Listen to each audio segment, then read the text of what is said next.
Hi friends, మార్చి 15, 2025న ఇద్దరు Italian శాస్త్రవేత్తలు Giza పిరమిడ్ల గురించి సెన్సేషనల్ నిజాలు వెల్లడించారు. ఈ విషయం ప్రపంచవ్యాప్తంగా సంచలనం రేపింది. వారి పరిశోధనలు గీజా పిరమిడ్ల క్రింద పెద్ద పొడవైన గొట్టంలా ఉన్న మార్గాలున్నాయని, అవి 2 ఫుట్బాల్ మైదానాలంత పెద్ద గదిని కలుపుతున్నాయని తెలిసింది. కేవలం సమాధులుగా మాత్రమే పిరమిడ్లు వాడబడ్డాయనే పురాతన నమ్మకాన్ని 100% ప్రశ్నార్థకంగా మార్చింది ఈ సెన్సేషనల్ కామెంట్. ఈ గొట్టం లాంటి మార్గాలు భూమికి 2 కిలోమీటర్ల లోతులో ఉండడం చాలా ఆశ్చర్యకరం. ఇది చూస్తే పిరమిడ్లు కేవలం మృతుల సమాధుల కోసం కాదు, ఏదో గంభీరమైన పెద్ద ప్రయోజనం కోసం నిర్మించబడ్డాయనే అనిపిస్తుంది. వేల సంవత్సరాలుగా సహారా మైదానంలో నిశ్శబ్దంగా నిలబడి ఉన్న గీజా పిరమిడ్లు ఇప్పటికీ ఒక గొప్ప మిస్టరీగానే మిగిలిపోతున్నాయి. ఈ పిరమిడ్లు 2.3 మిలియన్లకు పైగా భారీ రాళ్లతో నిర్మించబడ్డాయి. ప్రతి రాయి ఒక బుల్డోజర్ లేదా పూర్తి లోడుతో ఉన్న కంటైనర్ బరువు ఉంటుంది. అప్పట్లో ఎలాంటి ఆధునిక మెషినరీ లేకుండా ఇంత భారీ నిర్మాణం ఎలా సాధ్యమైంది? ఇదే పెద్ద ప్రశ్న. గీజా ప్లాటోలో 3 ముఖ్యమైన పిరమిడ్లున్నాయి: Khufu great pyramid, కఫ్రే pyramid, మ్యాన్కౌరే pyramid. ఇవన్నీ సమాధులే అని భావించడం వలన అక్కడ కనిపించిన బొరియల్ ఛాంబర్స్ కారణంగానే అర్థం చేసుకోవచ్చు. కానీ ఇప్పటికీ ఎంతోమంది శాస్త్రవేత్తలు, చరిత్రకారులు వీటికి మరో కారణం ఉందని నమ్ముతున్నారు. ఈ ఇటాలియన్ శాస్త్రవేత్తల కొత్త ఆవిష్కరణతో కొన్ని పాత వాదనలు మళ్లీ చర్చకొస్తున్నాయి. కొన్ని ప్రాచీన గ్రంథాలు గీజా క్రింద రహస్య గదులు, జ్ఞాన భాండాగారాలు ఉన్నాయంటూ చెబుతున్నాయి. ఇవన్నీ పునరాలోచనకు దారితీస్తున్నాయి. ఇవి కేవలం చరిత్రను మార్చడమే కాదు, మానవ పరిజ్ఞానానికి కొత్త అధ్యాయాన్ని తెరలేపే విధంగా కనిపిస్తున్నాయి. ఇంకా పరీక్షలు చేసి ఆధునిక సాంకేతికతతో పిరమిడ్ల క్రింద నిర్మాణాలను బట్టబయలు చేస్తే మనకు నిజంగా ఈ ప్రపంచంలో ఉన్న గొప్ప మిస్టరీలో ఒకటి పరిష్కారం అవుతుంది. పిరమిడ్లు కేవలం శ్మశాన సమాధులు కావు, అవి ఒక సమాజం, ఒక నాగరికత ఎంత గొప్ప దృక్పథంతో పనిచేసిందో చూపే ఉదాహరణలు. కుఫు మరియు కఫ్రే పిరమిడ్లలో బొరియల్ ఛాంబర్లలో సార్కోఫాగులు అంటే శవపేటికలు కనుగొనబడ్డాయి. వాటిలో మమ్మీలు మాత్రం కనిపించలేదు. దీంతో నిజంగా అక్కడ మమ్మీలు పెట్టారా అనే సందేహాలు మొదలయ్యాయి. అయితే 1837లో మోన్కౌరే అనే చిన్న పిరమిడ్లో జరిగిన అన్వేషణలో ఒక మమ్మీ బయటపడింది. ఇది పెద్ద ఆధారంగా భావించొచ్చు.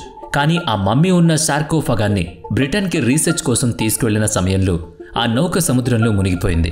ఫలితంగా ఆ సార్కోఫాగం సముద్ర గర్భంలోనే కలిసిపోయింది. ఈ సంఘటన తర్వాత పురావస్తు శాస్త్రవేత్తలు ఈ విషయంలో కొత్త ఊహాగానాలు వెలువరిచారు. కుఫు, కఫ్రే పిరమిడ్లలో కూడా మమ్మీలు ఉండుండొచ్చని, కానీ టైం పాస్ చేస్తూ ట్రెజర్ హంటర్లు వాటిని దోచేస్తుంటారని అనుమానిస్తున్నారు. కానీ ఈ పిరమిడ్లు నిజంగా సమాధులైతే ఎందుకు అవి అంత రహస్యంగా లోపల పూడ్చబడ్డాయి, అంటే దాచబడ్డాయి? కొన్ని సిద్ధాంతాలు ఇంకా దూరంగా వెళ్ళాయి. కొన్ని తత్వాలు ఈ పిరమిడ్ల నిర్మాణంలో భూమికి బయట నుంచి వచ్చిన జీవులు, అంటే ఏలియన్లు పాటించినట్లుగా చెబుతున్నారు. చూడాలి మరి అది నిజమా అబద్ధమా అనేది. ఇవన్నీ విని మనకు ఆశ్చర్యం కలగడం సహజం. ఎందుకంటే ఇవన్నీ వేల సంవత్సరాలుగా మనకు తెలిసిన రికార్డుల్లో ఇటువంటి నిర్మాణాలు ఇంత నిశ్శబ్దంగా, అంత స్థిరంగా నిలబడి ఉండడం అసాధారణం కదా. ఇవి కేవలం సమాధులైతే అంత లోతైన మర్మాలు ఎందుకు దాగుంటాయి? ఈ పిరమిడ్లు మన చరిత్రలోని ఒక అద్భుతమైన పాఠాలుగా మారాయి. వాటిలో దాగి ఉన్న రహస్యాలు మన మానవ పరిణామానికి, విజ్ఞానానికి కొత్త దారులు కూడా చూపించొచ్చు. మనకి ఇంకా ఆశ్చర్యం కలిగించే విషయం, గీజా పిరమిడ్లు భూమికి 4 దిక్కులను చూపించే విధంగా పర్ఫెక్ట్గా నిర్మించారు. ఈ సమాంతర స్థాయిని చూసినప్పుడు ఇప్పుడు మనం వాడుతున్న GPS సిస్టమ్ కూడా అంత పక్కగా చేయలేదేమో అనిపిస్తుంది. ఇది యాదృచ్ఛికం కాదా? లేక ప్రాచీన నాగరికతకి ఉన్న అధునాతన జ్ఞానం లేదా సాంకేతికత మనకంటే గొప్పగా ఉండేదా? గత 150 ఏళ్లుగా శాస్త్రవేత్తలు పిరమిడ్ల బహిరంగ నిర్మాణంపై ఎంతో పరిశోధనలు చేశారు. కానీ అసలు మర్మం పిరమిడ్ల కిందే ఉండొచ్చని ఇప్పుడు అనిపిస్తోంది. మార్చి 15, 2025న ఇటలీ మరియు ఫ్రాన్స్ శాస్త్రవేత్తలు సంచలన ప్రకటన చేశారు. సింథటిక్ ఆప్టిట్యూడ్ రాడార్ SAR అనే ఆధునిక రాడార్ టెక్నాలజీని ఉపయోగించి కఫ్రే పిరమిడ్ కింద 2 కిలోమీటర్ల పొడవైన ఒక భారీ నిర్మాణం ఉందని గుర్తించారు. ఈ నిర్మాణం ఒక కఫ్రే పిరమిడ్కి మాత్రమే కాకుండా మిగతా 2 పిరమిడ్ల కింద కూడా విస్తరించి ఉండొచ్చని అంచనా. ఇది మాత్రమే కాకుండా కఫ్రే పిరమిడ్ కింద 8 గొట్టంలాంటి షాఫ్ట్లున్నాయి. ఇవన్నీ కలిపి చూస్తే ఒక విశాలమైన భూగర్భ నెట్వర్క్ ఉందని స్పష్టం అవుతుంది. ఇది సాధారణంగా మనం భావిస్తున్న సమాధుల భావనను మించిపోయే స్థాయిలో ఉంది. ఈ రహస్య మార్గాలు, గదులు, నిర్మాణాలు చూస్తే పిరమిడ్లు ఒక శవాల నిక్షేపాలుగా మాత్రమే కాదు, మానవ నాగరికతపై మనకు తెలియని ఏదో గొప్ప విషయాన్ని దాచిపెట్టుకున్నట్టు నిపుణులు అంచనా వేస్తున్నారు. ఇప్పుడు తాజాగా వెలుగులోకి వచ్చిన వివరాలు మరింత ఆశ్చర్యంగా ఉన్నాయి. ఈ గొట్టంలాంటి మార్గాలు భూమిలోకి 650 మీటర్ల లోతు వరకు విస్తరించి ఉన్నాయి.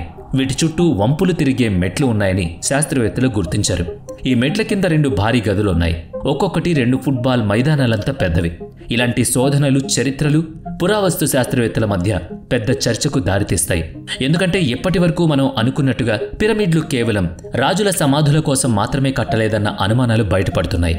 ఇప్పుడు కొన్ని వాదనలు ఇవి అసలు సమాధులే కాదని, ఏదో వేరే గొప్ప ప్రయోజనం కోసం కట్టారని కొత్త ఊహాగానాలు. ఇందుకు మరొక ఆసక్తికర అంశం ఏంటంటే 1905లో గొప్ప శాస్త్రవేత్త నికోలా టెస్లా ఓ భిన్నమైన సిద్ధాంతాన్ని ప్రతిపాదించారు. ఆయన చెప్పిందేంటంటే ఈ పిరమిడ్లు భూమి అంతర్గత శక్తిని సేకరించేందుకు నిర్మించబడ్డాయని. టెస్లా తన వైర్లెస్ ఎనర్జీ ట్రాన్స్మిటర్ ప్రాజెక్ట్కి పనిచేస్తున్న సమయంలో ఈ సిద్ధాంతాన్ని అన్వేషించారు. అయితే టెస్లా మిస్టీరియస్ రీతిలో మరణించడంతో అతని పని పూర్తి కాలేదు. కానీ ఇప్పుడు వెలుగులోకి వచ్చిన ఈ భూగర్భ నిర్మాణాలు టెస్లా సిద్ధాంతాన్ని మళ్లీ ప్రజల ముందుకు ఆవిష్కరిస్తున్నాయి. పిరమిడ్లు భూమి శక్తిని సేకరించేందుకు ఉన్నాయన్న ఆలోచన మరోసారి పైకొచ్చింది. ఇవి సాధారణ రాడార్లా పనిచేయవు. సిగ్నల్స్ని పంపి ప్రతిధ్వనిని వెనక్కి అందుకునే పద్ధతి బదులుగా సార్ భూమి లోపల స్వల్ప స్థాయి ప్రకంపనాలను నమోదు చేస్తుంది. ఈ కంపనాలు భూమి లోపల బాగా లోతుగా చొచ్చుకుపోతాయి. తద్వారా రాయి లాంటి ఘన పదార్థాల తల కింద ఉండే నిర్మాణాలను కూడా గుర్తించగలుగుతాయి. ఈ కొత్త పద్ధతిని వాడిన శాస్త్రవేత్తలు సాంప్రదాయ రాడార్లతో అసాధ్యం అనిపించిన లోతుల వరకు వెళ్లి అద్భుతమైన భూగర్భ నిర్మాణాలను గుర్తించగలిగారు. ఇవి పిరమిడ్ మీద మన అవగాహనను పూర్తిగా మార్చే అవకాశం కలిగిస్తోంది.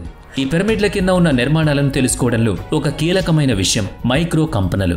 ఉదాహరణకి కైరో నగరంలోని ట్రాఫిక్, నైలు నది నీటిలోని ప్రవాహం లాంటి సహజ మానవ చర్యల వల్ల భూమి స్వల్పంగా కంపిస్తుంది. ఈ కంపనాలు భూమిలోని ఘన పాత్రలు, గాలితో నిండిన గుహలు లేదా ఖాళీ ప్రాంతాల ద్వారా వెళ్లేటప్పుడు తరంగాల విధానం మారిపోతుంది.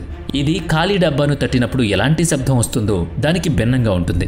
ఇక ఈ శోధనల ఆధారంగా శాస్త్రవేత్తలు కొర్రాడో మాలంగా మరియు ఫిలిపో బయంటి ఈ భూగర్భ నిర్మాణాలపై తవ్వకాలు జరపడానికి ఈజిప్ట్ ప్రభుత్వం అనుమతి కోరారు.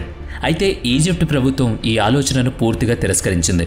ప్రముఖ పురావస్తు శాస్త్రవేత్త జాహీ హవాస్ ఈ అన్వేషణను నిరాధారమైందిగా, కేవలం పాపులారిటీ కోసం చేసిన ప్రయత్నంగా అభివర్ణించారు. ఆయన మాటల్లో ఇది సైన్స్ కాదని, కల్పన మాత్రమే అని. శాస్త్రీయ వర్గాలు కూడా దీనిపై సందేహం వ్యక్తం చేశాయి. ఈ టెక్నాలజీ విశ్వసనీయతను నిర్ధారించేందుకు మొదటగా భూగర్భ నిర్మాణాలు ఇప్పటికే తెలుసుకున్న ప్రాంతాల్లో పరీక్షించి తర్వాతే పిరమిడ్లపై వాడాలని వాళ్ళు సూచిస్తున్నారు. ఇక మరొక అద్భుతం, పిరమిడ్ యొక్క నిర్మాణంలోనూ గోల్డెన్ రేషియో అంటే 1.618 కనిపిస్తుంది. పిరమిడ్ బేస్ పొడవు 230.4 మీటర్లు అంటే 115.2 మీటర్లు. ఒకవైపు స్కేలింగ్ హైట్ 186.4 మీటర్లు. వీటి పరస్పర నిష్పత్తి 1.618. ఇది గోల్డెన్ రేషియో. ప్రకృతిలో పుష్పాలు, ఆకులు, సముద్రపు శంఖాలు, మానవ ముఖ నిర్మాణం ఇలా ఎన్నో చోట్ల కనిపించే ఈ డివైన్ ప్రాపర్టేషన్ ఈ పిరమిడ్ నిర్మాణంలో స్పష్టంగా ఉంది. ఈ లెక్కలన్నిటినీ చూస్తే ఇది కేవలం సమాధుల నిర్మాణమా, లేక గణితం, ఖగోళ శాస్త్రం, శక్తి తత్వాల సమ్మేళనంతో రూపొందించబడిన ఒక ప్రాచీన శాస్త్రీయ కేంద్రమా అన్న సందేహం బలపడుతుంది.